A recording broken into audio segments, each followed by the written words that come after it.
Vous avez probablement rencontré cette personne, si ce n'est pas vous, qui possède cette aptitude à détecter quand quelqu'un n'est pas comme à son habitude. Une intuition sans forcément savoir décrire pourquoi, qui tombe souvent juste, qui est à l'aise avec ses émotions et celles des autres. Comme un second langage qui permet à son environnement de se poser et de mieux vivre les situations compliquées.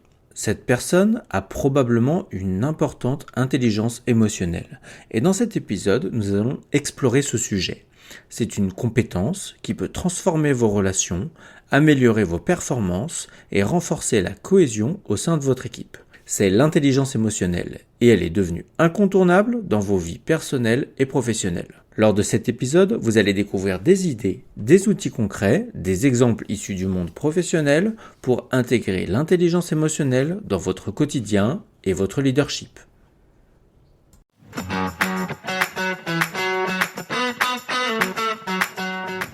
Bonjour à toutes et à tous, je m'appelle Camille et je suis coach depuis plus de 10 ans. Bienvenue dans un nouvel épisode de Rock Your Management, à destination des managers qui souhaitent casser les codes du management traditionnel.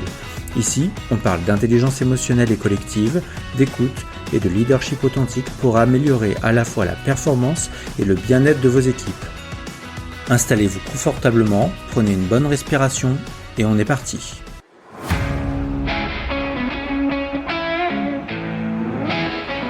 La définition.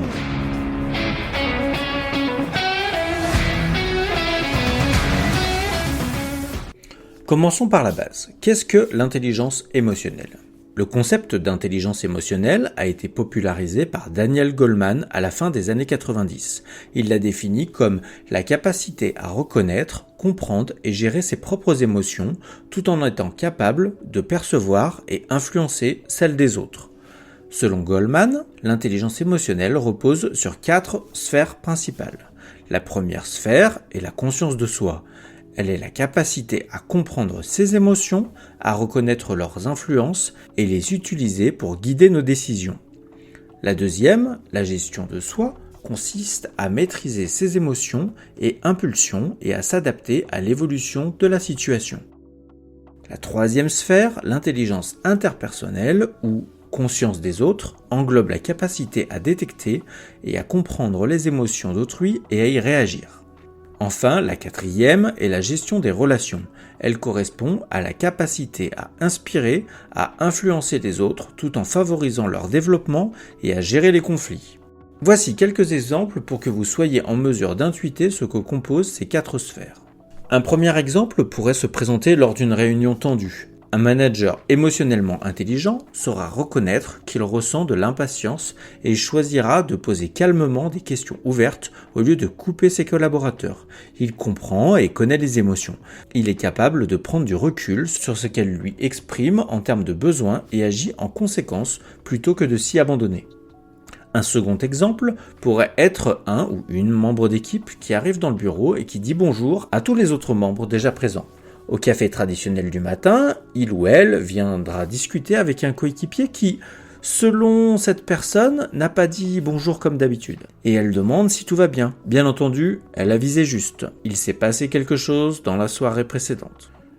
Un dernier exemple pourrait être dans une réunion d'équipe où un conflit latent éclate. Cela fait des mois que le groupe est divisé en 2 camps qui s'affrontent en cachette sur des idéaux a priori opposés.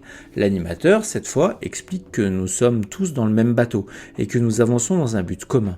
Nous avons tous à gagner, à nous écouter plutôt que de nous affronter et permet à l'équipe d'entrevoir une perspective où les 2 idéaux ne sont plus si opposés. En résumé, l'intelligence émotionnelle, c'est l'art de naviguer dans le monde complexe des émotions, qu'elles soient les vôtres ou celles des autres. Je profite de cet épisode pour récolter du feedback sur le podcast. Je remarque déjà que vous êtes très peu à vous être abonné à la chaîne, peu importe la plateforme. Du coup, je serais friand de feedback. Je suis en réflexion actuellement pour introduire des guests aux enregistrements pour discuter d'un sujet ou avoir un bout de leur histoire de vie en tant que manager coach. Pour toute idée, remarque ou tout simplement me dire que vous appréciez le podcast, n'hésitez pas à me contacter sur LinkedIn ou par email sur rym@combier.pro.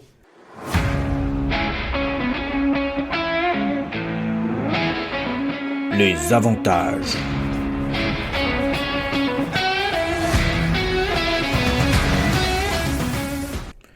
Mais Camille, pourquoi est-il si important de développer son intelligence émotionnelle ? La première chose, c'est de la développer pour soi-même. Cela permet une meilleure prise de décision. En effet, en reconnaissant vos émotions, vous évitez qu'elles vous influencent négativement dans vos choix. Vous exprimer sous le coup de la colère ou de la peur n'est généralement pas très productif et peu rationnel. Avoir le contrôle de son émotionnel permet de faire des choix en conscience. Le second avantage est l'accroissement de la résilience. Dans le monde actuel avec sa complexité, nous sommes quotidiennement chahutés par les aléas et des interruptions. Le contrôle et la connaissance de ces émotions permet de mieux les gérer.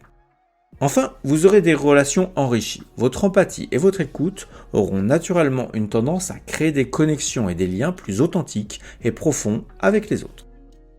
Dans un contexte professionnel, je vois aussi 3 avantages. Le premier est l'amélioration des performances. Daniel Goleman, dans ses travaux, explique que les leaders émotionnellement intelligents inspirent et motivent davantage leurs équipes. Cela permet une meilleure dynamique et un meilleur alignement. Le deuxième point est une meilleure gestion des conflits. Grâce à une compréhension fine des émotions, vous désamorcerez les tensions avant qu'elles ne s'aggravent. Et enfin, vous générez une collaboration renforcée. En effet, une bonne intelligence émotionnelle favorise l'écoute et la coopération dans l'équipe. Imaginez une équipe en pleine livraison d'un projet clé. Le stress monte. Un conflit éclate entre 2 membres. Un manager avec une forte intelligence émotionnelle interviendra en écoutant chaque partie avec empathie, reformulera leur point de vue, cherchera une solution commune, apaisant les tensions, et maintenant la sérénité vers une livraison réussie.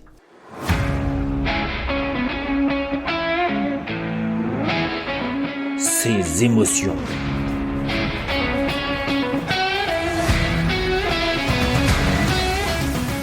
Développer son intelligence émotionnelle commence par soi-même. Alors, voici quelques étapes qui pourront vous aider. La première est d'apprendre à identifier ses propres émotions. Pour cela, vous allez avoir besoin de faire le lien entre une sensation physique d'une émotion et de le lier à un vocabulaire émotionnel. Il faut prendre l'habitude de vous demander régulièrement « Qu'est-ce que je ressens en ce moment ?» et « Pourquoi est-ce que je ressens ça ?» Par exemple, si vous sentez monter de la frustration pendant une réunion, observez où elle se situe dans votre corps. Une boule au ventre ? La poitrine qui va exploser ? Trouvez la racine de cette émotion et notez-le. Par exemple, dans ce cas-là, ce pourrait être dû à un manque d'écoute. Une fois conscient de cela, vous pourrez adopter une approche plus constructive, comme demander calmement la parole pour clarifier vos idées. Pour cela, vous aurez besoin d'un vocabulaire émotionnel. Je vous partage dans la description la carte des émotions d'Armella que je trouve vraiment parfaite pour s'y retrouver. Je recommande d'ailleurs son livre Émotions, mode d'emploi qui s'adresse à tout âge et qui permet une superbe exploration du domaine des émotions. La seconde étape est d'apprendre à gérer ces émotions, à aller contre le réflexe humain qu'elles provoquent. Pour cela, j'utilise 2 principaux outils de mon côté, la respiration consciente et le reframing. Quand une émotion forte surgit, je respire profondément pour créer un espace de réflexion. Même pour une réunion, je vais même jusqu'à faire de la respiration carrée que nous avons vu dans l'épisode précédent sur la gestion de la colère. Dans le cas d'une émotion forte, cela me permet de me poser et de reconnecter mon cerveau pour faire des choix conscients.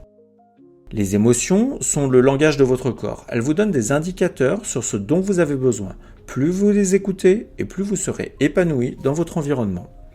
Le reframing, c'est la volonté de changer de cadre. Par exemple, si une critique me blesse, je vais essayer de me mettre dans les chaussures de l'autre. Imaginez un scénario plausible qui rendrait la réaction de mon interlocuteur positive, ou du moins compréhensible. J'appelle ça me raconter la belle histoire. Admettons que par exemple un collègue me dise « Arrête de toujours prendre la parole ici, j'en ai marre de t'entendre ». Il n'est pas forcément en train de me dire que je suis un mauvais collègue et que j'accapare toute la parole, mais simplement qu'il a envie de s'exprimer. Je peux très simplement répondre à son besoin en lui donnant la parole plus régulièrement.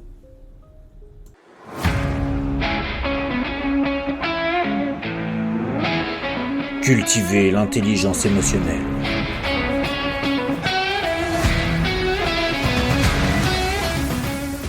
Une fois que vous êtes à l'aise avec vos propres émotions, il est temps de cultiver activement votre intelligence émotionnelle. La première idée est d'apprendre à développer votre empathie. Pour cela, il faut essayer de pratiquer l'écoute active. Faites un effort conscient pour écouter sans interrompre, sans réfléchir dans votre tête à la réponse que vous allez faire ou à la prochaine question que vous allez poser. Restez bien connecté pendant longtemps aux mots de votre interlocuteur. Par exemple, lorsqu'un collègue se montre agacé après un échec, au lieu de réagir défensivement, prenez le temps de lui dire « J'ai l'impression que tu es frustré, tu veux en parler ?» Cette ouverture peut désamorcer la situation et renforcer votre relation. Et prenez ce temps pour écouter sans donner de conseils. Un autre exercice assez simple à mettre en place et qui a bien fonctionné pour moi est de se caler 1 heure par jour pendant 2 ou 3 jours avec une alarme toutes les 10 minutes pendant 7 heures. À chaque fois que l'alarme sonne, notez ce à quoi vous êtes en train de penser. Vous identifierez ainsi les principaux sujets qui vous tracassent. Par la suite, quand vous aurez identifié vos sujets principaux, à chaque fois que vous êtes en train d'y penser, vous pourrez vous dire cette phrase plusieurs fois. Est-ce que je peux lâcher prise et ne pas écouter cette petite voix dans ma tête ? Vous verrez qu'avec la pratique, la réponse sera oui. Et cela permettra de vous apaiser. Un dernier exercice que je propose permet de s'entraîner à identifier les émotions des autres. Pendant une réunion, ou tout simplement en observant une discussion devant la machine à café, prenez le temps de regarder les interlocuteurs. Que ressentent-ils ? Y a-t-il un sentiment partagé par les participants ? De quoi ont-ils besoin ? Quelle émotion cette scène vous procure-t-elle ? Pourquoi ? Si vous vous sentez, demandez même une confirmation avec l'émotion que vous avez devinée. Tiens, quand je t'entends dire cela, j'imagine que tu es frustré car tu aimerais de la reconnaissance. Avec de l'entraînement, vous verrez que vous tomberez de plus en plus juste. Cette intuition émotionnelle aide beaucoup dans les discussions avec des enjeux ou les situations conflictuelles.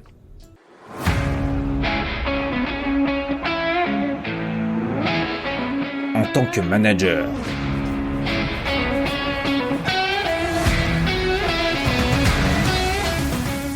l'intelligence émotionnelle ne doit pas se limiter à une compétence individuelle. En tant que manager, vous pouvez créer une équipe où cette intelligence est valorisée. C'est un levier non négligeable qui permet une meilleure gestion des crises, une meilleure stabilité et aussi une performance plus élevée. Tout d'abord, soyez un modèle pour l'équipe. Vous pouvez commencer en montrant l'exemple, en exprimant vos émotions de manière authentique mais maîtrisée. Ne laissez pas votre colère exploser. Notez-le et parlez-en. Ainsi, dans la réunion, vous pourriez dire « Je suis frustré du résultat de cet atelier, j'ai vraiment besoin qu'on avance main dans la main sur ce projet ». Le fait d'énoncer votre émotion permet déjà à votre interlocuteur de mieux comprendre et donne l'exemple sur le fait que les émotions sont intéressantes et autorisées. La colère est probablement l'émotion la plus simple à exprimer car culturellement acceptée dans la société, en France en tout cas. Cependant, osez aussi exprimer de la peur, de l'angoisse face à un choix compliqué, ou même de la tristesse quand votre réalisation ne s'est pas passée comme prévu. Vous pouvez aussi faire preuve d'empathie envers vos collaborateurs, surtout dans les moments difficiles. Prenez le temps de les écouter, ne donnez pas de conseils, juste écoutez leurs craintes et leurs besoins. Demandez s'ils ou elles attendent quelque chose de votre part. Lorsqu'un projet échoue, par exemple, au lieu de chercher immédiatement les responsables, un manager peut dire « Je sais que tout le monde a fait de son mieux, regardons ensemble ce qui n'a pas fonctionné et ce qu'on peut améliorer pour la prochaine fois. » Le second axe est d'encourager une culture d'ouverture émotionnelle. Il est important de créer des espaces de discussion où les membres de l'équipe peuvent partager leurs ressentis. Commencez par exemple vos réunions hebdomadaires avec l'équipe avec un tour de table en leur demandant quelles émotions ils ressentent. Une autre idée pourrait être d'organiser des activités qui renforcent la cohésion, comme des exercices de mise en situation ou des jeux de rôle. En invitant les membres à se mettre à la place des collègues, vous activez l'empathie. Vous les aidez à mieux se comprendre et à comprendre leurs perspectives qui peuvent être différentes. Vous pouvez aussi bien évidemment proposer des formations sur l'intelligence émotionnelle. En effet, des ateliers sur la gestion des émotions, l'empathie ou la communication non violente peuvent transformer la dynamique de l'équipe et accompagner dans le développement de cette intelligence.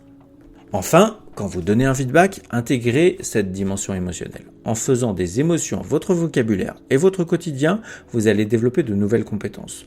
En utilisant ce registre dans le feedback, votre collaborateur se sentira plus écouté et rassuré, sera plus à même d'entendre et d'avancer. Par exemple, j'ai vu à quel point tu étais stressé sur ce projet, mais ta persévérance a vraiment inspiré l'équipe.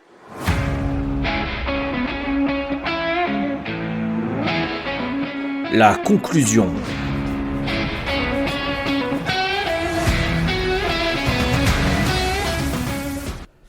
L'intelligence émotionnelle est une compétence puissante, à la fois pour soi et pour son équipe. En lui apprenant à comprendre, gérer et utiliser ses émotions, vous créez un environnement où chacun peut s'épanouir et exceller. Pour commencer, il faut développer de bonnes habitudes. Alors, pourquoi ne pas vous mettre un rappel sur votre téléphone, un post-it sur votre cahier, un nouveau fond d'écran avec la liste des émotions? Prenez le temps d'activer ces nouvelles compétences. Trouvez ce qui fonctionne pour vous. L'intelligence émotionnelle est un domaine vaste et j'espère avoir éclairci quelques points et pourquoi c'est un élément primordial à prendre en compte dans une équipe. Merci d'avoir écouté cet épisode. Si ce sujet vous a inspiré, partagez-le avec vos collègues et amis. N'hésitez pas aussi à me contacter sur LinkedIn ou à l'adresse rym@combier.pro. Et à très bientôt pour un nouvel épisode.